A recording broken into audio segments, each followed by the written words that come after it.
Yeah, no. All right, we'll call the meeting to order. Please stand if you're able for the Pledge of Allegiance. Pledge allegiance to the flag of the United States of America and to the republic for which it stands, one nation, under God, indivisible, with liberty and justice for all. Tom, take the roll call, please. Mayor King, Present. Councilmember at Large Austin, Present. Councilmember Fisher, Present. Waller, Present. Baskin, Postma, Present.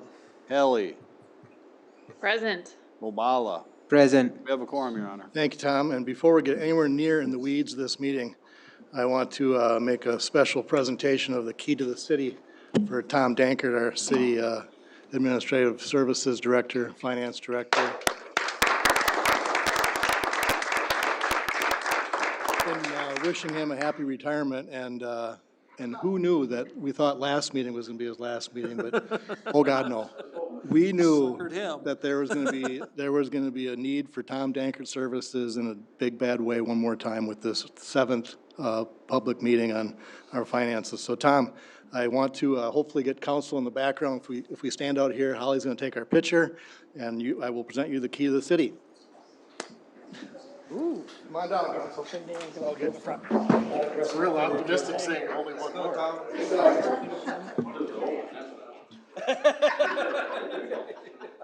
So Tom has been with the city 25 years. Right here. No, get down here. I thought you said it. Force them into an acknowledgement? So 29 years, Tom. 29 years of service that nobody's been able to replace Tom. We have come to rely upon him every day in city government, every day. So the importance is not lost on me that you're not going to be with us anymore. We just will have a hard time filling your shoes, but I just wanted to acknowledge your years of service and the impact that you left for the city of Boston. So congratulations on retirement.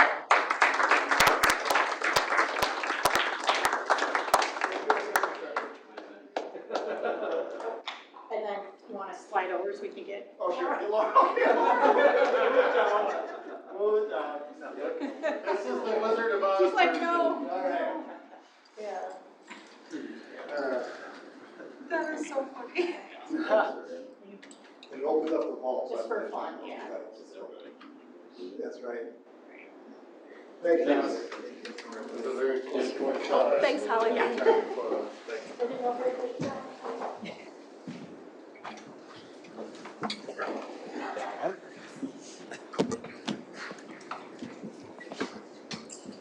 All right.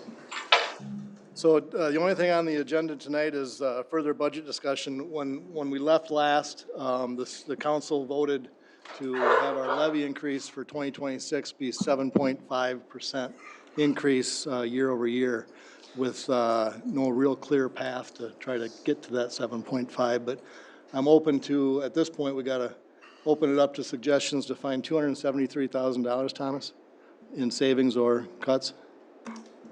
Yes, that's where we're at based on the proposed proposed tax levy that you passed at the last meeting that has been filed with the county treasurer's office. And I would certainly just assume if there's going to be cuts to employees that we do it through attrition.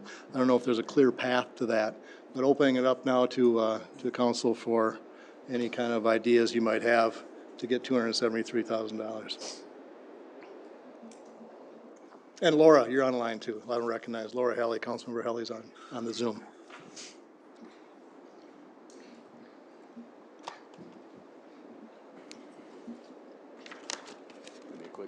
Be a quick meeting. One thing I want to also, I recognize the difficulty this puts our department heads in, and I wanted to have council shoulder this, not the department heads. I understand you probably couldn't find any place to cut, or at least come forward with anything. Whether that's, you can prove me wrong if you will, but I do want, if we do start talking about cuts to our employees and not through attrition, I would certainly want council to be the person that's putting that out there, not department heads. Yes, I guess maybe just for sake of discussion, I'll start with a couple ideas, and I don't know that I'm necessarily wed to it, but would love to I think there's three things that I've kind of thought about it that we could look at. I think there's certainly the option of attrition. There's enough turnover, as we start to look at the numbers on a year in and year out basis, that I think it's a fairly reasonable assumption that we could get down 2 FTEs throughout that course. None of these are easy decisions. I don't really want to lay anybody off, and so that's kind of option one. Option two could certainly be do we look at like an early retirement option, where it's a little bit, if people are going to go within the next year or so, is there kind of an enhancement or something like that, similar type of thing, where we're not necessarily taking somebody and taking them out of a job right now, but kind of giving the opportunity to retire early. And then there's always we pick 2 specific positions that we're going to cut, or, 3 whatever that looks like. And so I guess I would just love kind of the fellow council's thoughts on early retirement, attrition, specific cuts. Like, do we have a preference or desire, or any other ideas? Because I'm wide open for those 2. Craig or Tom, or can you speak at all to the attrition formula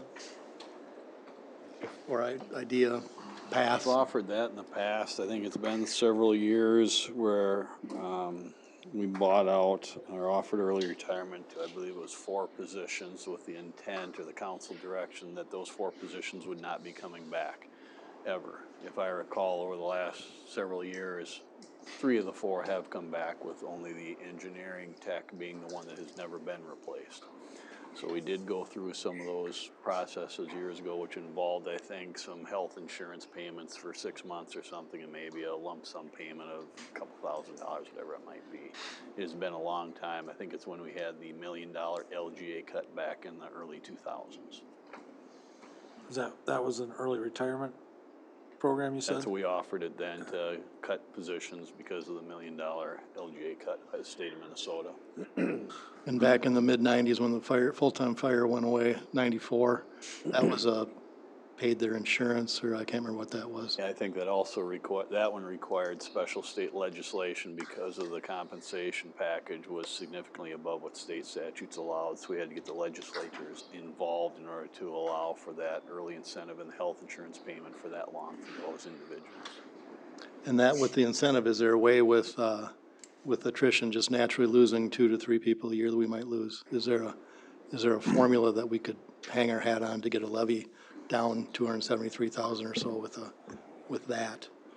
It depends on, these be positions you're not going to fill again, and then, it's just based on the class and the grade and the compensation they get. 273 grand is roughly 2 to 3 people when it's all said and done. And I guess it's all going to be based on who's closest to retirement. It's got to be out of tax levy funds. So treatment plant wouldn't do us any good, because that's user fee based from the standpoint of trying to get that tax levy down.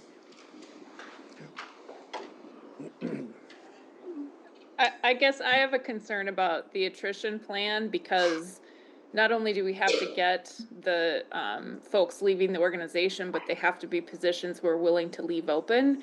And when we know we're already understaffed on police, already understaffed on fire, it seems as though we could have some attrition numbers that go through, but not actually get the savings, and then wind up the year in the red. And I don't want to see that happen. I don't know that we can take that gamble. I guess I would say that, barring a great loss in the police department, I guess if we lost somebody in the police department, I would be in favor of rehiring as soon as we could. But I guess I think we did this several years ago, where if somebody quit, it was up to council to decide if we wanted to replace that person or not. And if you lost somebody in Public Works, and then you lost somebody at the library, then you decided, which one you were gonna replace if you brought them back. If we got down below 3 people, if more than 3 people quit within the next year, then it would come back as to who gets priority to rehire. I think that's how we did it the last time, as I recall. And I think we maybe shifted some people around, or whatever needed to be done at the time to get work covered, depending upon who it was that quit. I guess the attrition is my favored way. If we assume that we're gonna get 2 or 3 people to quit anyway, it just naturally happens. Then I guess I would be, from there, I would be in favor of some kind of a package to encourage somebody that's on the verge of retiring to maybe retire a little bit early. So I thought, at least as far as kind of an attrition Or thing we could goes, just go through the year and the last 250 doesn't get paid. I felt like we were sort of already on that path where in previous work sessions, we kind of agreed to freeze hiring and have council approve any position that opened for the next, I don't know, year, however long we decided we want to do it. What has me concerned about that is Laura's point, I don't know that, like, at least for any of our first responder positions, we're looking to leave those open because we're already on the short end. And two, if folks don't retire until, say, June, well, now you're 2 to 3 that you needed to get that $275,000 for the year. They've worked half the year, so now you need 4 or 5 the last 6 months. You know, we have now painted ourselves into a corner with the 7.5% levy increase. So I think if we're looking at having to cut positions to get there, we just need to, I mean, I'm not looking to do it, but that's what the council voted to do. So I don't think just hoping that people decide to retire or leave, or else we're gotta pay $275,000 out of our savings is a great strategy financially. Well, yeah, I guess I would be in favor of using fund balance to cover the difference to get us to that point. Cause yeah, they're probably not gonna quit tomorrow. Right. They might not quit by January 1st. So yeah, you're not gonna see that full savings right away, but, eventually you will. And, you know, and we got, granted, our employees are great. I love our employees, but our employees are also our biggest costs. So when you start to look at where to cut, it's, you know, that's where it comes down to, unfortunately. And if we can do it by attrition, that's, I would think, the least painful way. And if we don't do something, I mean, we've been in this position now every year for how many? We're gonna be in this position for how many more years if we don't start finding a way to do things differently? I'm gonna actually disagree with you there, Councilmember Austin. I don't, it's the cost of delivering services to our residents that is high. It just so happens that it leaves our budget as payment to employees. I don't think we have an expense problem or employee problem. I think we have a revenue problem. And you know, we're not going to solve the revenue problem tonight, but I just want to go on record and say we're not overstaffed. No, I'm We're not not saying paying our that. people too much. We don't have too many people. We really just have a revenue side problem. And I think providing it's clear the services that residents we want need us to to find a continue different way to delivering the pay for. services. The cost of delivering those services keeps going up. To get through 2026, I think we're unfortunately going to have to at least accept attrition or some other way of losing folks. But as soon as we are done talking through this budget, I would like us to start talking about additional revenue in a serious way. Okay, so I think what I'm hearing from this group is as we think about the 3 options, you've got attrition. The concern is it's challenging. I guess I'll give you my view is it feels good, but I worry that A, we're not gonna get to where we need to get to, and B, we just prolong the inevitable and we make it a very uncomfortable piece. And so this sucks. There's tough conversations and tough decisions we need to make. I would rather make the decision, let's get through it and treat people, let's not have the entire city hanging in limbo for the next, 6 to 12 months. And so in my head, I like the idea of offering a couple of targeted early retirements because, and I don't think it's you get 6 months. It's hey, you got 30 days to make a decision on, do you want to do this or not? We can get some clarity. And if we're able to cut 2 positions through that, then I think that moves us in a really good direction. We'll have to figure out, working with Craig and with the HR team, like what the requirements are with that. But that would be option 1, and I think there's a time limit on it. If we don't have that, then I think we've got to have an ability to come back and say, here's the 2 specific areas that we're going to cut. None of it's good, but I think I would rather figure it out. Let's rip the Band-Aid off. Let's treat people with dignity and respect, but let's also make sure that we don't hold everybody in limbo as we go through. So that's where my head's at, but I could be convinced either way. Paul, Obala, Becky? I think for me, I like the early retirement, seeing if we can't get a couple people who are on just that edge of maybe, you know, they're not quite sure they want to go now, maybe in the next 6 months, but let's see if we can entice them a little early just to see if we can get these 2 spots down. I'd hate to have to go pick positions, but we are trying to get a levy to 7.5%, and at this point, we've got to make those decisions. So if we can find the way to do the early retirement, that's my push for that one.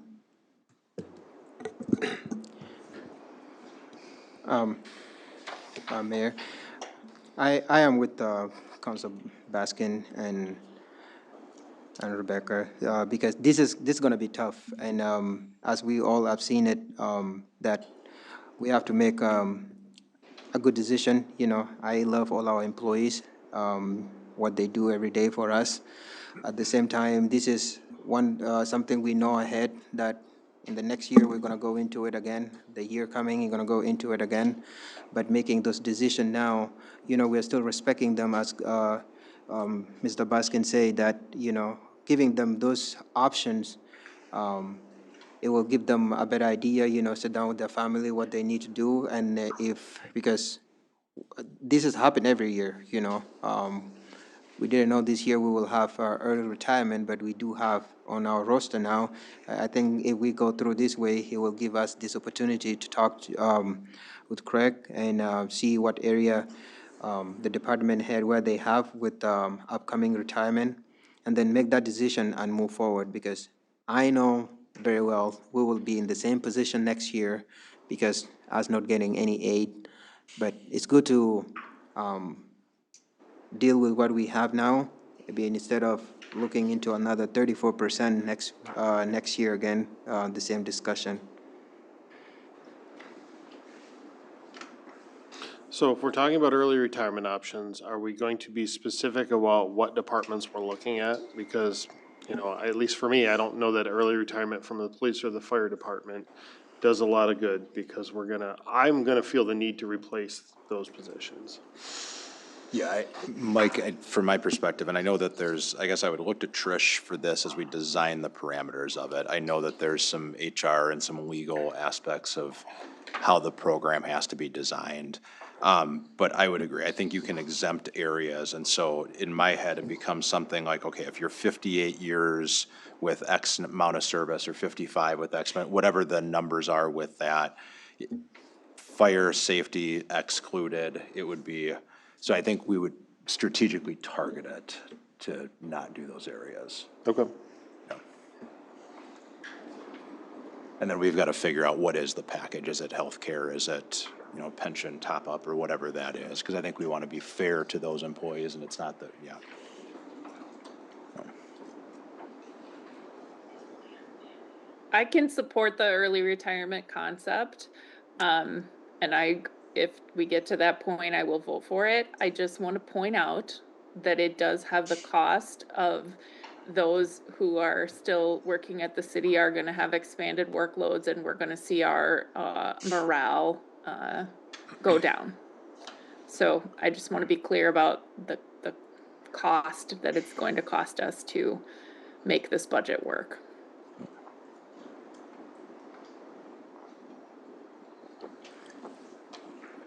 Craig, what does the mechanics look like for asking or putting out there a package for early retirement? I mean, we can't, you know, sort of shop it around. We just have to establish what we feel would be attractive enough, and how much you'd want to put on the table to make somebody make an educated choice to retire early, so. And it might be 5 in order to get 273. Might be a different number than 2. it's probably at least 3 based on the cost of the healthcare and any other part of the package. Any idea what even 6 months of healthcare looks like, Tom? On the city's cost, probably based on next year's proposed increase, could be, you know, anywhere from 15 to 18 grand potentially based on what coverage you had. Okay. I guess you do have the ability, if, you know, if you've decided that's what you're gonna do, you could use fund balance as Councilman at Large Austin did for that interim time, and then you'd start out the 2027 year, free and clear. So you know, if that's the direction you wanna take, I guess you just gotta decide what your package is, and yeah, it'll be part of the program, but it's something, if that's what you're gonna do long-term, you'll need to do. Tom, I feel like when we started this budget process, you gave us some warnings about fund balance and in particular, the amount that we need to have in reserves versus the budget. Can you tell us remind us what those numbers look like as we start to talk about fund balance to fill in gaps right now? So you don't get your major revenue sources to operate until July. So local government aid to the tune of $4.5 million, and your taxes, which this year about 4.9 million, you didn't get them till July. So the first 6 months, the general fund, your main operating fund of the city, literally has no real revenue coming in. This year was a little different because they had a 1 year. This is the second year. They did it 2 years ago where they gave you a portion of your LGA up front, like 9% for some goofy reason. But otherwise, that's your operating cash for the general fund for the first half of the year. For 2026, the general fund proposed budget is $23.7 million at this point. So you need about, you know, $11.5, $12 million sitting in the bank to do that. Each year, your costs are going up about $1 million a year, just through your investment in employees, insurance, you name it. So each year, if you got to keep 50% in fund balance, you need to be banking another $500,000 or so each year savings, whether it's, hey, we took in 101% revenue or we spent 98% of our expenditures. That flush amount is what's been able to carry your fund balance that, hey, you've got enough to pay the bills the first 6-7 months of the year. State auditor recommends 35 to 50% in fund balance. Our auditors have been at the 50% mark for years. That's where they really want you to be, because that gives you adequate cash flows with a balanced budget. As I think many of you are aware, there are some entities within probably read in the newspaper, that have some real problems using millions of dollars in fund balance this year because of accounting issues, finance issues. Ooh, we didn't know this. I think a school district was just in the newspaper for a $20 million error. You don't make those up overnight, okay? So, you know, thank you for listening, for preaching for 27 plus years. You need to balance the budget out, otherwise it will cost you the next year twice as much and the year after the year after. So, you know, my goal has always been to balance that budget, to keep some sane level of capital in there to be able to replace the roofs and the playground equipment and the police cars. But that's kind of, you know, we're at that precipice, like Councilmember at Large Austin and Obala said. State of Minnesota is not looking good the next 2 years. Councilmember Helly is correct. We have a revenue problem. Every greater Minnesota city has the same revenue problem. You get LGA and you get taxes. That's all you get, folks. The rest of it, no offense, building permits are great, but it doesn't amount to much when you look at your total operating costs of a municipality. Good news is we've been able to keep that capital outlay at a certain level so that we don't have to run out and ask for operating referendums or levy referendums to fix roofs and all those sort of things. You're coming to a head. These next couple of years are going to be tough, and a decision you make today or don't make today, it will compound the problem the next year and the year after. So what we know for sure is we're at 7.5. That's been certified. You brought that over to the county. And we have a drop dead date of what, December to go Yeah, find a solution to The this. truth and taxation statements will be mailed out based on your 7.5%. Probably about mid-November, somebody will have to create that truth and taxation hearing document. So by that time, at the latest, some decisions you'd want to make, whether it's attrition, more expenditure cuts, or just using fund balance, and we'll deal with it in 2026. That's a decision folks will have to make. Right now, the budget, to get it on the balance, it's out of fund balance until you make that determinating factor. And then how much time would you need to look at incentivizing retirement before we meet again? I mean, that's a little bit subjective, but You know what? by the time we got it put together, I'd say a month for people to digest it. Figure out what is an incentive to begin with. Right. So it takes some time to do that, and then when you take it to employees, I mean, it could be shorter, but I'd say a month would probably be the fairest. Are you might saying a be- month to design it or a month to? A month for people People to to evaluate get that it, to yeah, us. and- got it, okay. You might be limiting yourself if you only allow age 58 or whatever it might be for retirement. There might be some individuals that, hey, I just won the lottery. You want to pay me an extra X thousand, go away, and I'm 28 years old. I'm out of here. Some people might do that. So I would consider that as part of your offer too, or your parameters, whether or not they have to be retirement age or not. Yeah, so I think where my head's at, and maybe the motion I'll make is, I would make the motion to ask the HR to come back to us at our next October work session with a early retirement program for us to evaluate. I think the goal is, number one, excluding public safety, police and fire. Number two is the target is cutting 2 to 3 total or reducing our FTEs by 2 to 3. 3 is, I think we want to make sure that people are treated with dignity and respect and appreciation.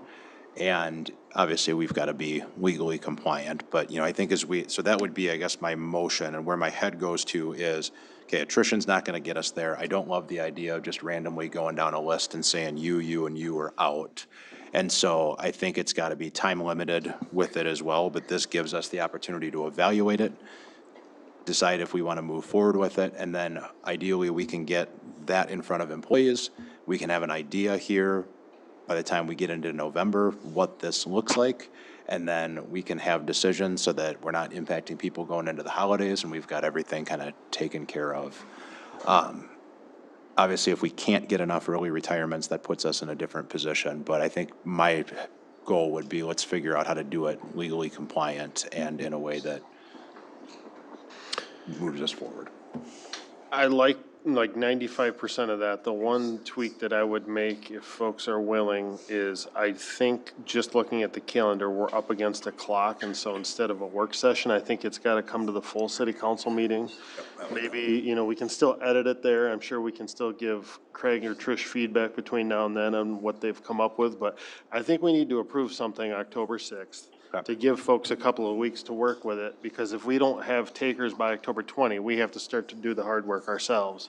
So that, we can know by the 1st of November if we're having to cut folks and again, going into the holidays. So I think we've got to do it at the regular meeting. Is 2 weeks realistic, or should it be October 20th?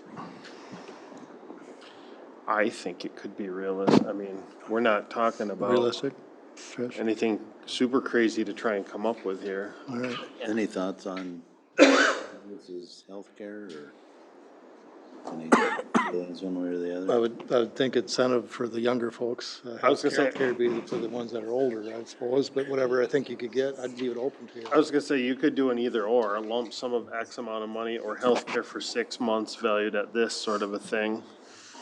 And I agree, not necessarily putting an age cap on. I mean, we want a couple of people to take this, so broadening our reach as far as possible is probably the best likelihood of getting the result we want.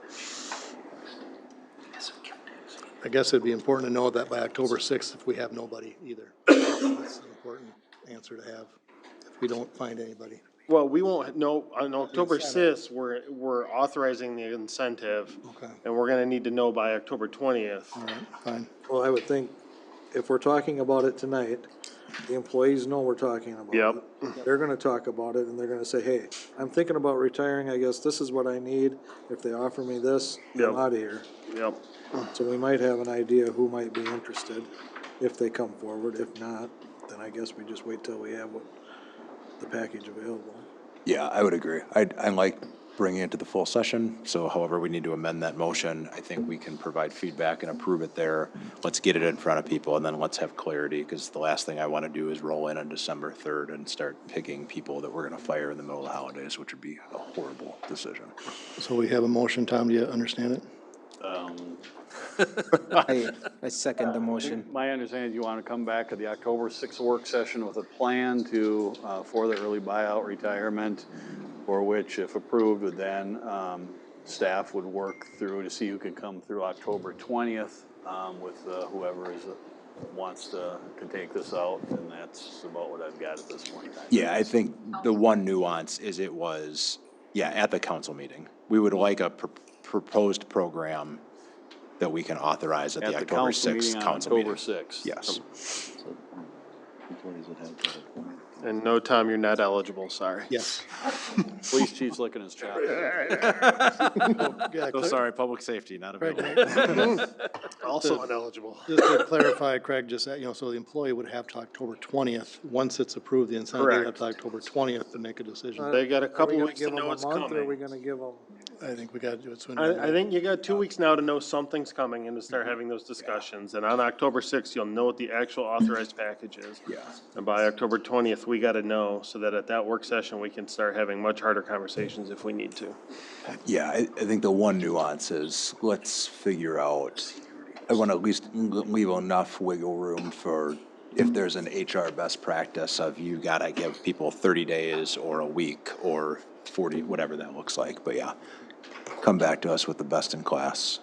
All right, so we have a motion, is there a second? I second. Motion and a second, any further discussion?